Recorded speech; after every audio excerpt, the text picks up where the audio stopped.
Guys, it has been a long time. I've had a birthday. Okay, are you ready? Are you? No!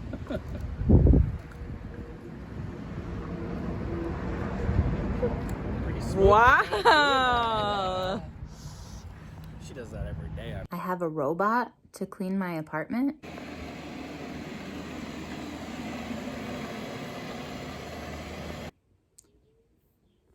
And, I'm fertile.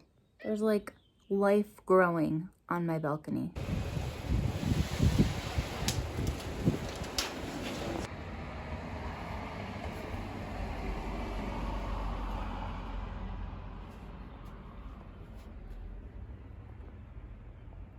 That being said, it's Memorial weekend, and I'm so freaking excited because that is like the unofficial start of summer.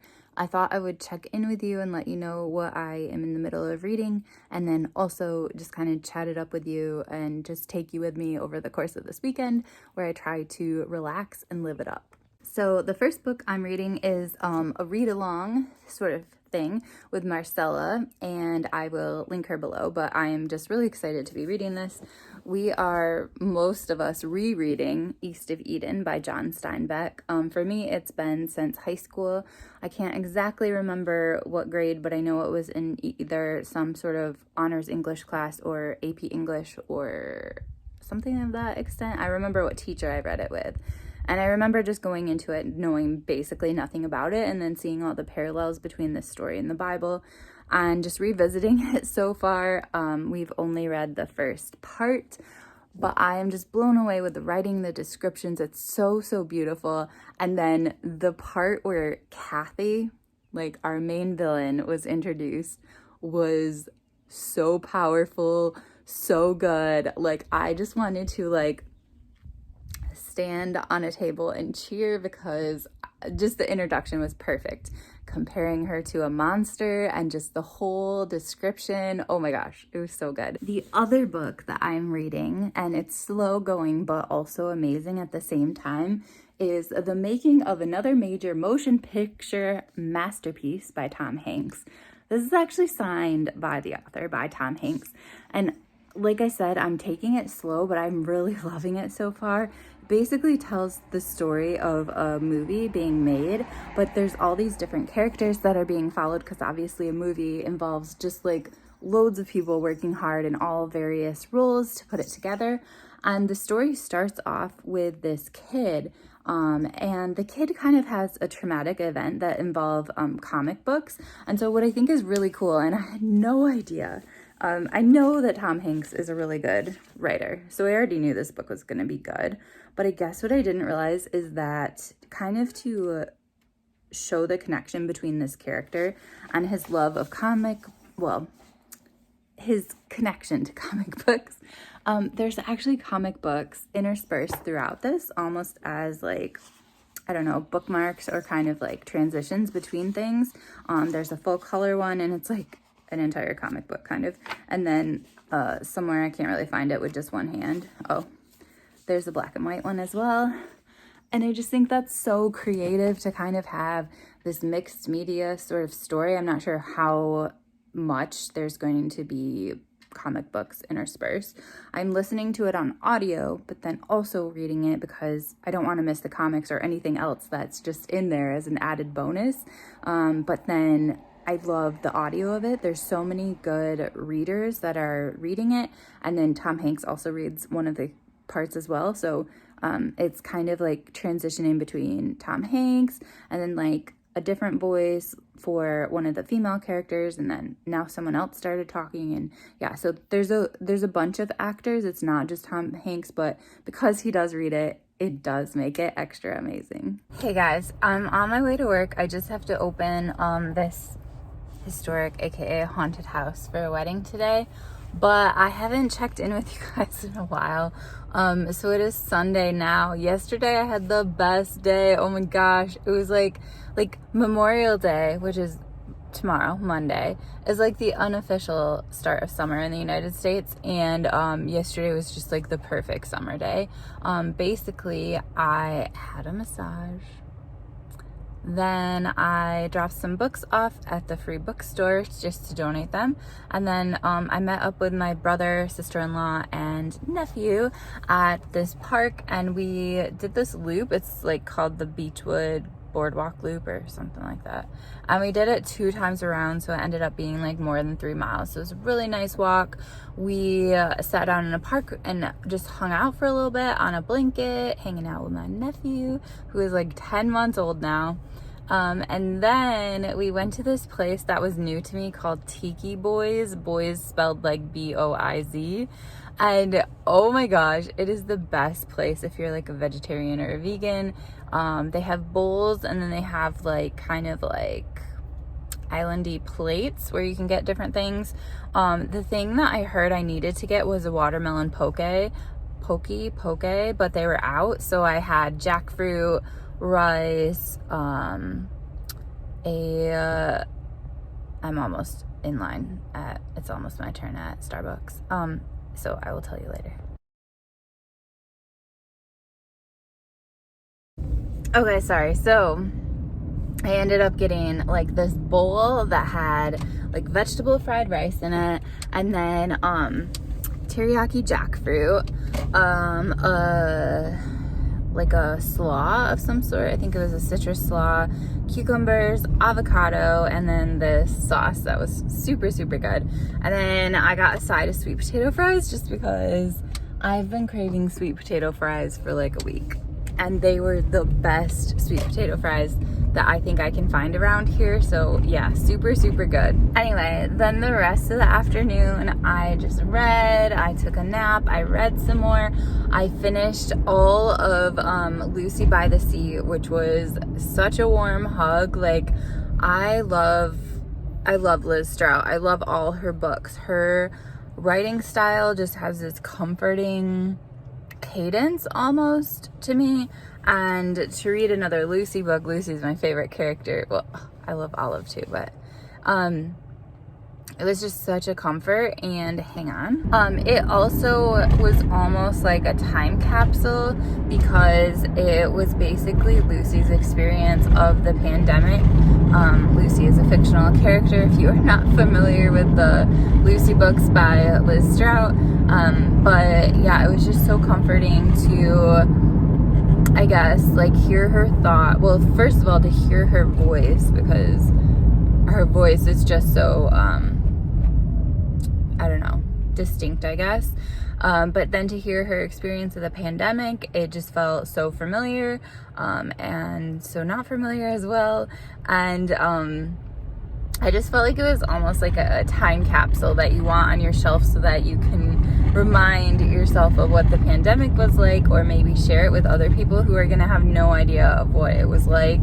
And yeah, basically it tells the story of Lucy, who her ex-husband is a scientist, and he basically understands where this pandemic is headed much more than she does, because she's somebody that's like, oh, it's not going to come to New York, it's whatever, going to last a few weeks if it does, blah blah blah.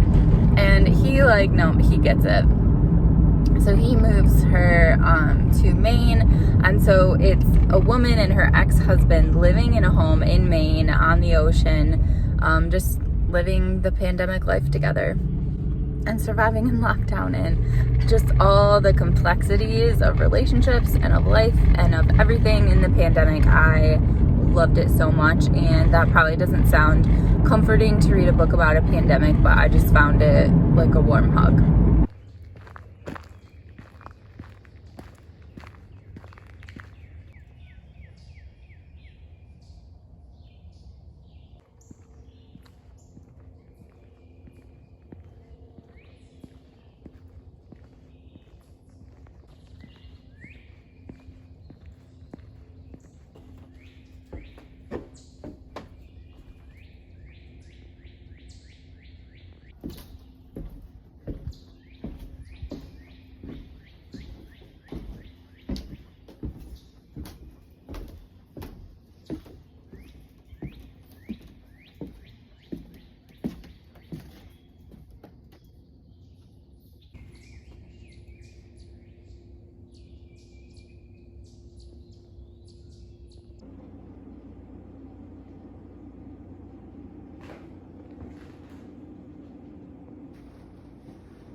Okay, so the other book that I am reading this weekend is the new Tom Hanks book, and that one has gone from a love to me to just kind of like a like. Basically, it's telling about how a movie is made, and it's more to me about the characters and the different people that come together to make a movie than it actually is about like the movie or like it's not, to me, even though it's separated into like the steps of making a movie, it still to me does not seem like a plot driven book. It's more about just like the amazing collection of people that come together to make a movie. And I really liked the comic books that were inserted into the beginning, but there hasn't been anything else like that. So I still feel that Tom Hanks is a really, really strong writer, and I'm still loving the book, liking the book. It's just not like, it's not one I would recommend to everybody. It's just one I'm enjoying reading, I guess. And so the book that I started this morning on my Kindle, borrowed from the library, is called The Beauty of Dusk. And it is about this guy who basically wakes up one morning and his vision is a hot mess.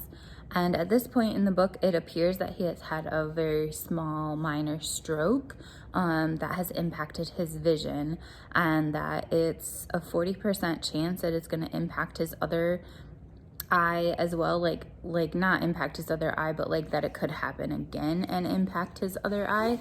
And so he is considering like experimental treatment and stuff like that. It's a memoir.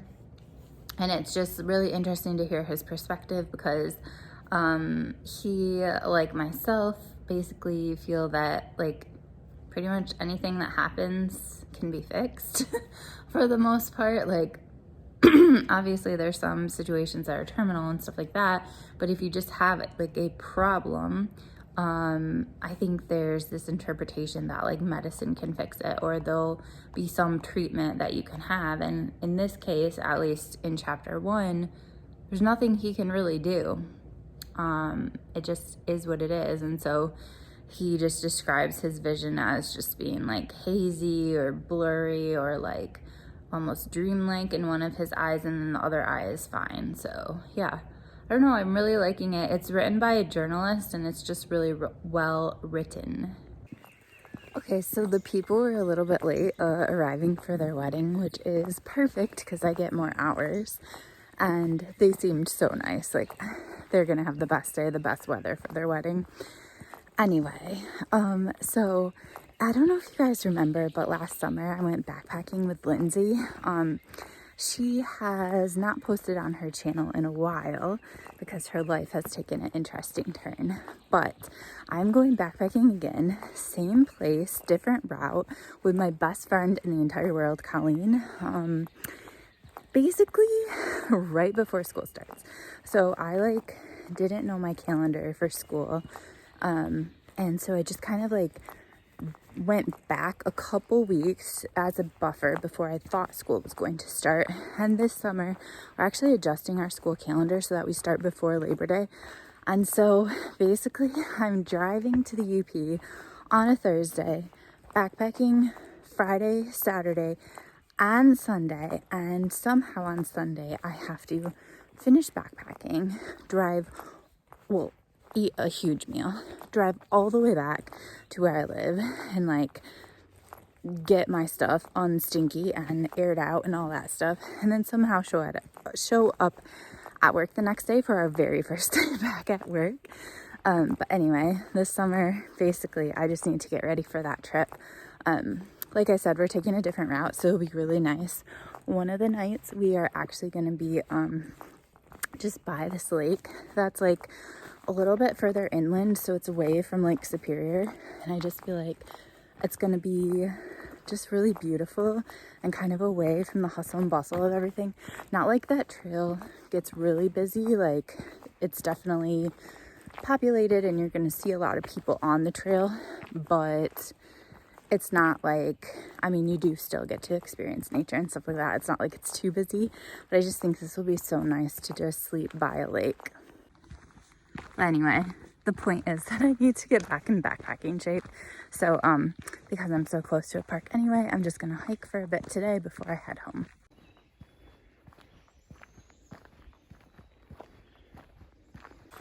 And I'm carrying with me my anti-theft purse that I got for my trip to Europe this summer. I'm just trying to like get used to it and like, you know, make it my own. Like, where do you put stuff? Like, where do you keep your phone? Where do you keep your wallet? Like, just like get used to it and figure it out before I just like randomly go off to Europe and like am searching for stuff in my purse, not knowing where it is. And yeah, then I also have my Kindle, which is what I'm reading that book on, about the guy who had a stroke and has vision issues.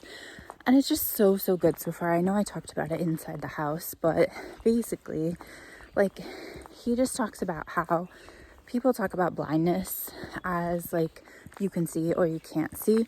And that's not the truth at all about blindness. There's so many variations kind of in between of sightedness, if that's a word. And it's also just so poetic how he's speaking about different things that can happen to people. Right now, he's talking about a friend who has Parkinson's and how she talks about how you can't look into the hole.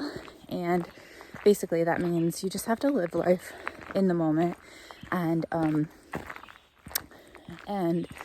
just like appreciate what you have right now and just focus on what you're doing right now. So like, she used to love to run. Well, she can't run anymore with Parkinson's. She got Parkinson's when she was like 36, so very early, but she can cycle. And then on some days when her mobility is not as great, well, she'll indoor cycle. And it's just like doing what you can in a different way when you have some sort of illness like that. And I do know there's like the Spoonies readathon right now, so I think that kind of fits in with that as well.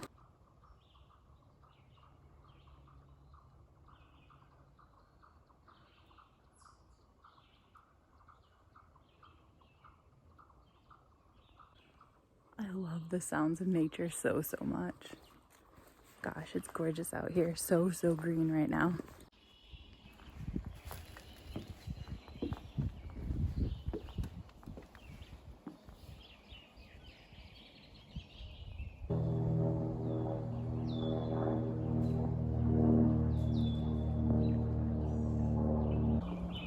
Do you hear the frogs?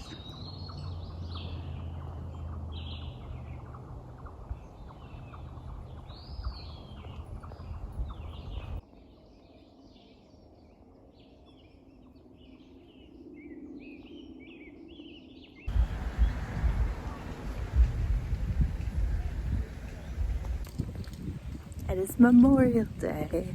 I am by Reed's Lake, which is one of my favorite places to go for a walk. And I'm meeting my mom for lunch in a little bit, but I thought that I would just go for a quickie walk today. I was gonna walk all the way around Reed's Lake, but that did not happen. So I've been like super active the past couple days, and so my muscles are sore and I have blisters on my feet, and I just wanted to sleep in today. So this will be a much quicker walk than I originally intended, but it'll still be nice just to be outside and go for a walk before lunch. Oh my gosh, look at all these lilacs. Lilacs are almost done for the season near here, but they're still so beautiful.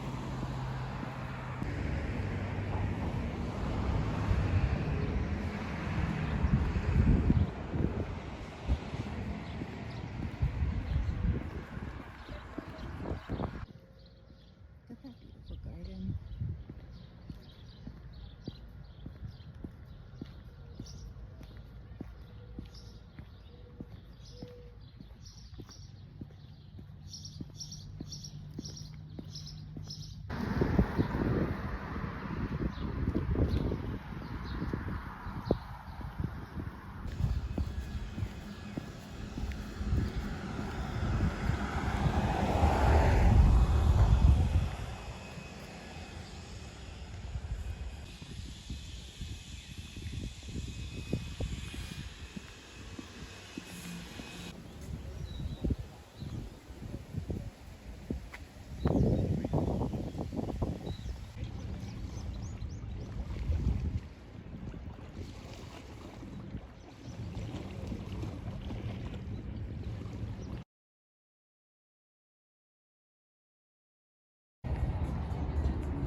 Okay, I felt bad about it. Today has been so great. I went on that walk, went to breakfast with my mom, and I just got done visiting my grandma, which I forgot to film in any sort of way. But now I'm just visiting the books. I swear I'm only visiting, but just one quick stop before I head home.